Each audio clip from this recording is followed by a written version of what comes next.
한번 따라하실까요? 이삭을 향한 하나님의 축복. 이삭을 향한 하나님의 축복의 선포 세 번째 말씀을 나누기 원합니다. 성경 속에 흐르고 있는 하나님의 축복은 하나님께서 형상과 모양으로 사람을 지으시고 그것으로 끝나지 않았다는 것입니다. 우리 의도순복 안산교회 성도들 가슴속에 생각 속에 평생 잊지 말아야 될 성경 구절은 창세기 1장 28절이죠. 하나님께서 그들을 지으시고 무엇을 주십니까? 복을 주시고 하십니다. 사실상 제가 이렇게 목회를 하면서 이렇게 하나님의 복을 강조하리라고는 꿈에도 생각해 보지를 못했습니다. 어려서부터 신앙생활은 십자가의 고난, 지금도 사순절이라고 해서 십자가의 고난을 묵상하자고 하지 않습니까? 연단, 훈련, 교육 이런 데 익숙해 있고 그 과정을 이겨나가면서 또 하나님 만드시는 이런 것들을 꿈꾸고 한다는 것은 바라봤지만 아예 존재 자체로부터 하나님께서 축복을 선포하고 그 삶을 축복으로 만드시고 그 축복을 통하여 이끌어 주시고 그 축복이 능력이 되게 하시고 그리고 축복의 완성품이 되게 하신다는 것을 이제야 깨닫는, 물론 간간히 구석구석 조각조각은 알았지만 아예 존재 자체가 축복으로 선포된다는 사실을 왜 이제 깨달았을까 하는 생각이 듭니다. 어쩔 수 없는 것이 하나님의 때가 돼서 눈을 열어 알게 하심으로 얻게 하는 것은 뭐냐면 하나님의 축복의 본질을 발견하게 되는데 그 본질은 무엇이냐면 번성이라는 단어였습니다. 내가 생육하고 번성하고 땅에 충만하고, 그래서 어떻게 하느냐면 하나님께서 위탁하고 맡기셨던 것을 하나님의 것이니까 잘 경영하고 잘 만들어서 창대케 하고 충만하게 만들어서 하나님의 영광을 드러나게 하시는 것, 이게 결국 우리의 사명입니다. 하나님께서는 그래서 아담과 하와를 축복하셨을 뿐만 아니라 노아도 방주에서 나오니까 새로운 세대가 나오지 않습니까? 노아는 사실 새로운 세대를 만드는 것이거든요. 그 전에 있었던 하나님이 후회하셨던 세대가 모두 홍수로 심판을 받고 나서 새로운 세대, 방주에서 나온 새로운 세대를 축복하실 때도 똑같이 말씀하십니다. 그들에게 복을 주시고 내가 내 자손들을 생육하고 번성해 하며 땅에 충만하게 하리라.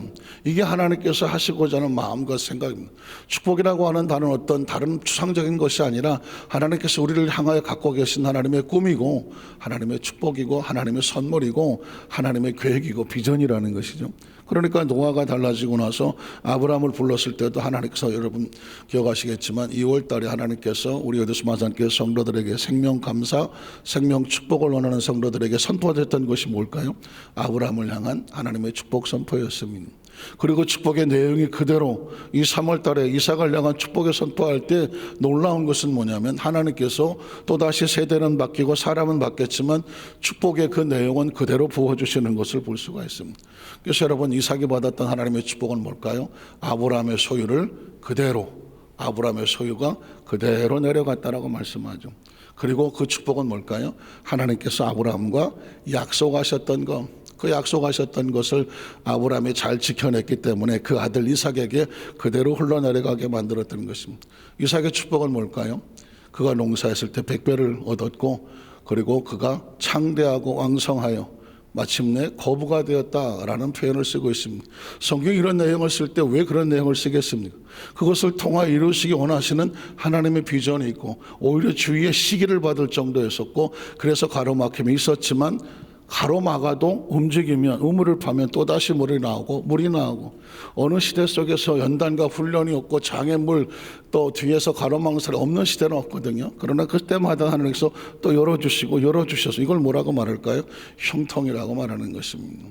하나님께서 주신 그 축복은 르호보처럼 열어주시는 축복이죠. 오늘은 세 번째로 하나님이 주시는 이삭을 향한 축복의 첫 번째 모습을 보면 뭐냐면 하나님께서 지시하는 곳으로, 하나님께서 지시하는 곳으로 순종해 가면 그 순종으로 인하여 주시는 축복이 있습니다. 이것은 이미 아브라함 때부터 또 있었던 패턴이죠. 창세기 12장 1절로 4절에 보면 하나님께서 아브라함에게 이르시되 뭐라고 말할까요? 너는 너의 고향과 친척과 아버지를 떠나 내가 내게 보여주는 땅으로 가라. 그 전에 성경은 내가 내게 지시하는 땅으로 가라. 이게 하나님의 명령은 그 땅에 가서 순종하고 가면 어떤 일이 벌어지냐면 그 다음 절을 보면 내가 너로 큰 민족을 이루고 그 땅을 가면 지시하는 그곳으로 가면 거기서 큰 민족을 이루고 내게 복을 주어 내 이름을 창대하게 될 것이며 네가 복이 될 것이다. 너를 축복한 자에 내가 복을 내리고 너를 저주한 자에 내가 저주하리니 땅의 모든 족속이 너로 말미암아 복을 얻을 것이라 하신지라. 그래서 나오는 단어가 4절입니다. 이에 아브라함이 야훼의 말씀을 따라갔고 라고 말합니다. 따라간다는 말이 굉장히 중요한 말이거든요. 하나님이 지시하신 곳으로 내가 따라갔고, 그러면 이제 하나님이 약속하신 것을 이 아브라함에게 내릴 수밖에 없는 것이죠. 7절로 9절에도 보면 야훼께서 아브라함에게 나타나 이르시되 내가 이 땅을 내 자손에게 주리라 하신지라. 자기에게 나타나신 야훼께 그가 그곳에 장소를 의미하고 그곳에 제단을 쌓고 거기서 베델 동쪽 산으로 옮겨가죠. 계속 아브라함이 옮겨가는 코스는 하나님이 지시하신 것이고 장막을 치니 서쪽은 베델이요 동쪽은 아이람. 그가 그곳에서 또 하나님께서 지시하는 곳으로 가고 그곳에서 또 하나님께 제단을 쌓고 하나님의 이름을 부르더니 점점 남방으로 옮겨가더라. 이 코스는 계속 아브라함이 하나님으로부터 지시를 받고 훈련받아 따라가는 모습이죠. 창세기 13장 1절로 4절에도 아브라함이 애굽에서 그와 그의 아내와 모든 소유와 롯과 함께 네겝으로 올라가니 계속 코스에 대한 얘기죠. 애굽으로 잘못 내려갔다가 다 잃어버렸었거든요. 하나님께서 이제 넌 올라가라고 말하니까 올라가니 어떻게 됩니까? 아브라함에게 가축과 은과 금이 풍부하였더라는 숨겨진 단어이지만 아브라함의 축복의 배후에는 항상 이렇게 가니 하나님이 지시한 곳으로 가니 그곳에 따라가니 그곳에서 하나님께서 복을 주시더라는 것이죠. 또 그가 네겝에서부터 길을 떠나 성경은 우리에게 의미 없이 말하지 않습니다. 우리가 잘 몰랐던 장면 중에 하나는 뭐냐면 아브라함은 계속해서 하나님의 지시대로 움직이고 있는 것이죠. 길을 떠나 베델에 이르며 베델과 아이 사이 고천에 장막 쳤던 곳에 이르니 떠나 이르니 그 다음 절에 보면 그가 처음으로 제단을 쌓은 곳이라 그가 거기서 또 하나님의 이름을 불렀더라. 코스를 옮기며 순종하며 아브라함의 마음은 하나님께 있어서 어떻게 하더라? 하나님의 이름을 부르며 제단을 쌓았더라는 것이죠. 14절로 18절을 보면 롯이 아브라함을 떠난 후에 야훼께서 아브라함에게 이르시되 너는 눈을 들어서 너 있는 곳에서 북쪽과 남쪽 그리고 동쪽과 서쪽을 바라보라. 보이는 땅을 내가 너와 네 자손에게 주리니 영원히 이르리라. 내가 네 자손의 땅에 티끌 같게 하리니 사람이 땅에 티끌을 능히 셀 수 있을진데 네 자산도 세리라. 너는 일어나 그 땅을 종과 행으로 두루 다녀보라. 내가 그것을 내게 주리라. 이 아브라함이 장막을 옮겨 그죠. 저는 그동안 잘 강조하지 않았던 단어를 끄집어내고 있습니다. 떠나 이르니 또 그리고 옮겨 헤브론에 있는 마므레 상수풀에 이르러 이야기는 계속 내가 내게 보여주는 내가 내게 지시하는 땅으로 가라 그리하면이라고 말씀하는 것처럼 하나님께서는 지금 아브라함을 계속 훈련시키고 있는 것입니다. 여기도 가고 저기도 가고 여기도 가고 여기도 가고 움직이는 과정 속에서 하나님께서는 아브라함이 계속 따라오면서 그곳에 제단을 쌓고 하나님의 이름을 부르며 예배하는 훈련을 시키고 있죠. 헤브론에 있는 마므리 상수리 숲풀에 이르러 그냥 또 거주하며 그러니까 하나님의 사람들은 자기 마음대로 왔다 갔다 하는 것이 아니라 하나님께서 지시하신 곳에 이르러 거주하며 그리고 거기서 또 야훼를 위하여 뭘 합니까? 제단을 쌓았더라.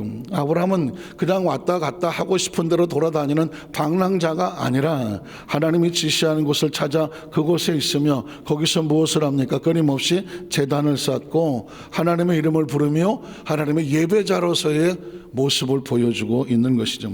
창세기 22장 15절로 19절에 보면 야훼의 사자가 하늘에서부터 두 번째 아브라함을 불러 이르시되 야훼께서 이르시기를 내가 나를 가리켜 맹세하노니 내가 이같이 행하여 내 아들 내 독자도 아끼지 아니하였은즉 내가 내게 큰 복을 주고 내 씨가 그게 뭐하여 여기도 이 단어가 숨어 있죠. 번성하여 번성은 뭐와 같아요? 하늘의 별과 같고 셀 수 없고 바닷가의 모래와 같게 하리니 내 씨가 그 대적의 성문을 차지하리라.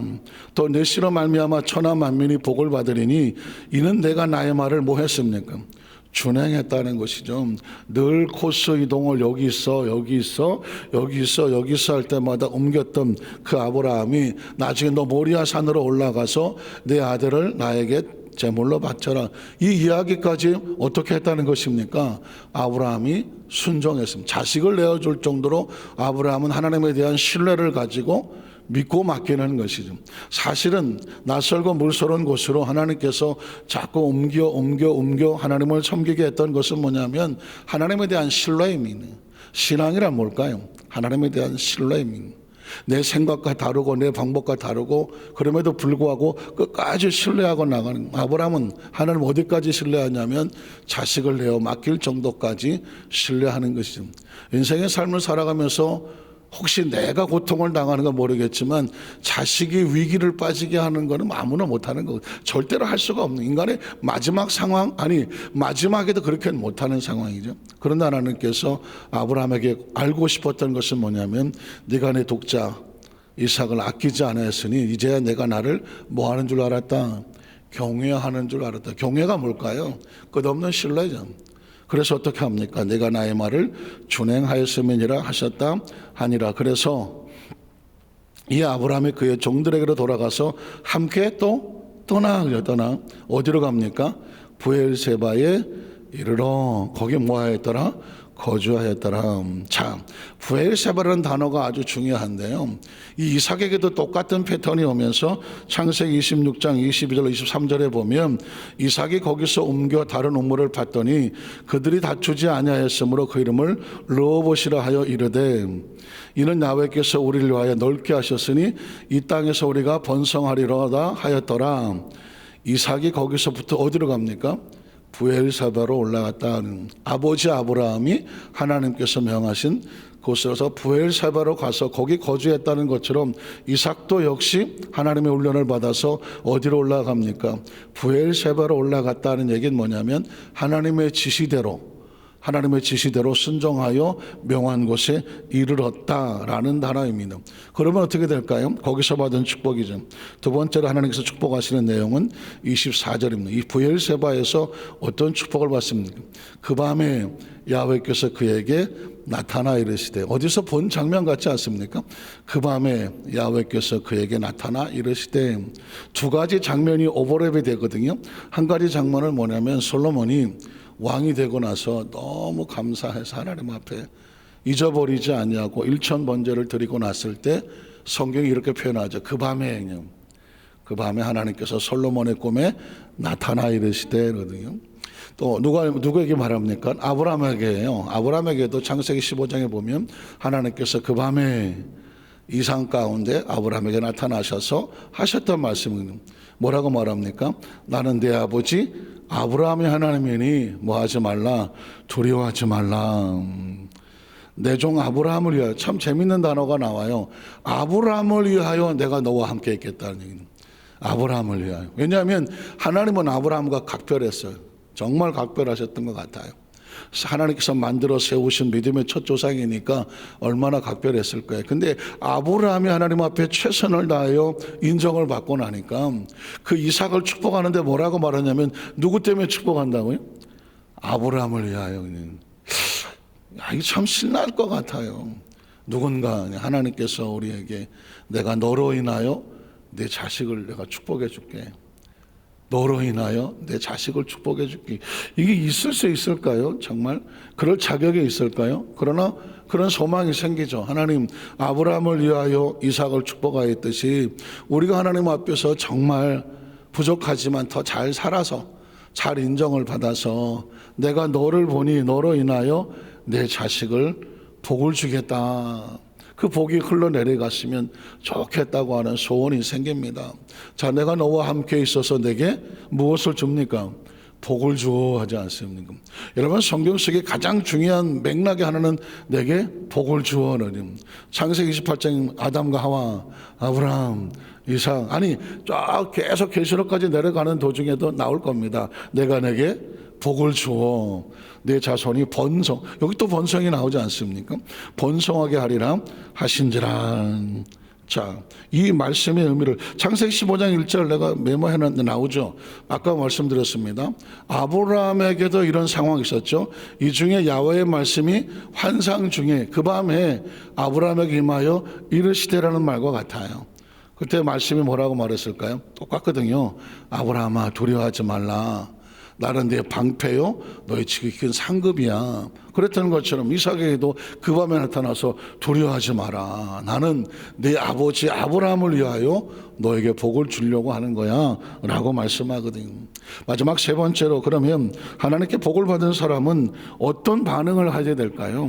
마치 아브라함이 가는 곳곳마다 제단을 쌓고 하나님의 이름을 불렀다라고 표현하는 것처럼 하나님께 복을 받은 사람들은 하나님에 대한 리스판스, 반응이 있어야 되거든요.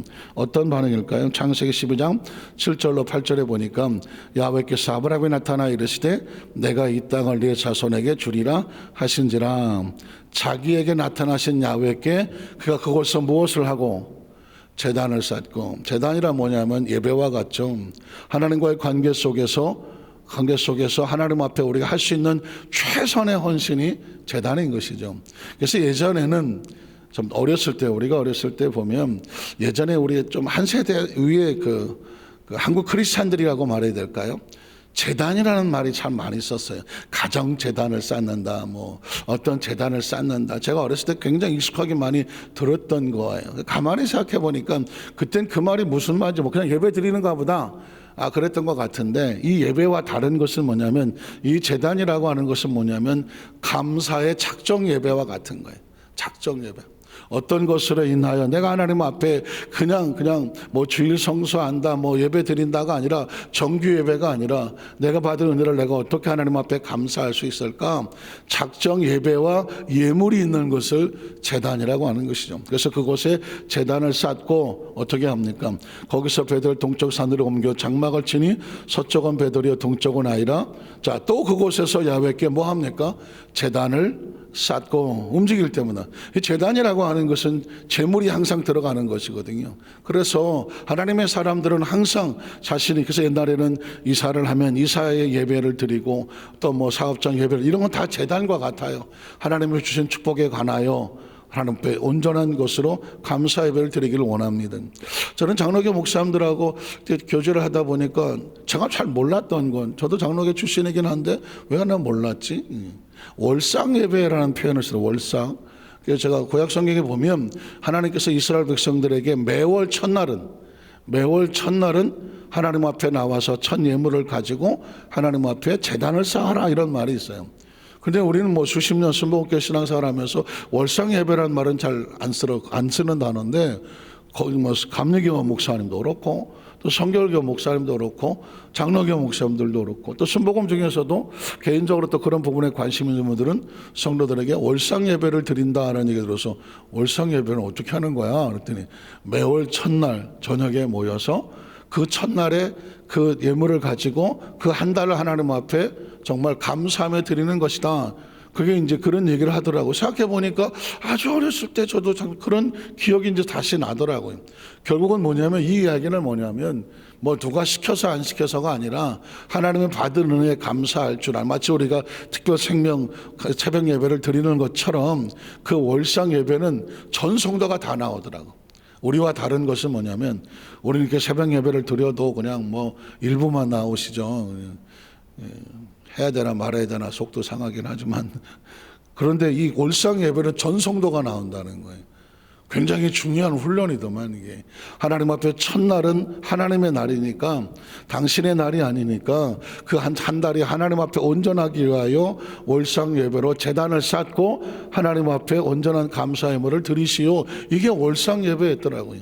그러니까 그 월삭의 출발은 뭐냐면, 아브라함은 곳곳에 이를 때마다 제단을 쌓고 하나님의 이름을 불렀다는 것이죠. 창세기 13장 8절에도 보면 이 아브라함의 장막을 옮겨 헤브론에 있는 마므리 상수스불에 이르러 거주하며 거기서도 또 야훼를 위하여 제단을 쌓았더라. 왜 똑같은 얘기를 계속 이 중요한 성경에 반복을 해놓고 있을까요?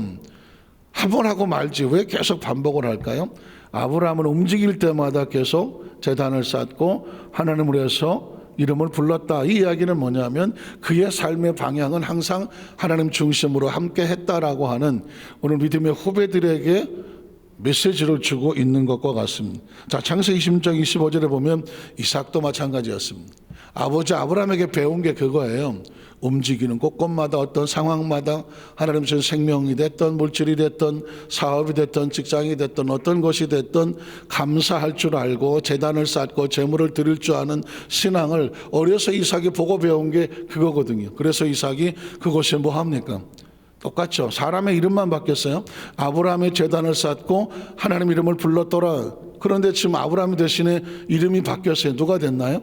이삭이 그곳에 제단을 쌓고 하나님의 이름을 부르며 거기에 장막을 쳤더니 이삭의 종들이 거기서도 우물을 또 팠더라. 말씀을 정리하기를 원합니다. 성경 속에 흐르고 있는 하나님의 말씀은 역시 이 말씀을 펼치는 순간 말씀을 읽는 성도들에게 말씀이 선포되는 그곳에 하나님 아브라함에게 복을 주셨던 것처럼 이삭에게 복을 주셨던 것처럼 시대를 초월해서 공간을 초월해서 하나님은 오늘도 우리 여기서 만사께 성도들 깨워서 이 말씀 앞에 서 있는 성도들을 축복하시는 것을 믿습니다. 그 축복의 심정을 가지고 저도 말씀으로 여러분을 축복하는 것이고 그리고 매월 특별 새벽 예배를 드릴 때마다 하나님의 축복의 말씀을 계속 선포할 거예요. 왜냐하면 우린 축복을 받지 않으면 살아갈 수 없는 존재고 축복으로 창조가 됐고 축복으로 생명이 살고 그 축복이 사명의 근원이 되어지고 우리의 삶의 마지막까지도 무슨 삶이 되어야 되나요? 복된 삶이 되나요? 복된 삶. 그죠? 복된 삶. 그래서 하나님께서 원하시는 그대로 우리 여디스 만사님께 모든 성도도 하나님께서 복 있는 인생, 복 있는 삶, 복된 삶, 그리고 복된 사명자, 복된 생애 하나님 앞에서 이 축복의 주인공들 꼭 가슴에 품으시기를 주님의 이름으로 축원합니다. 기도하겠습니다. 하나님 아버지 감사합니다.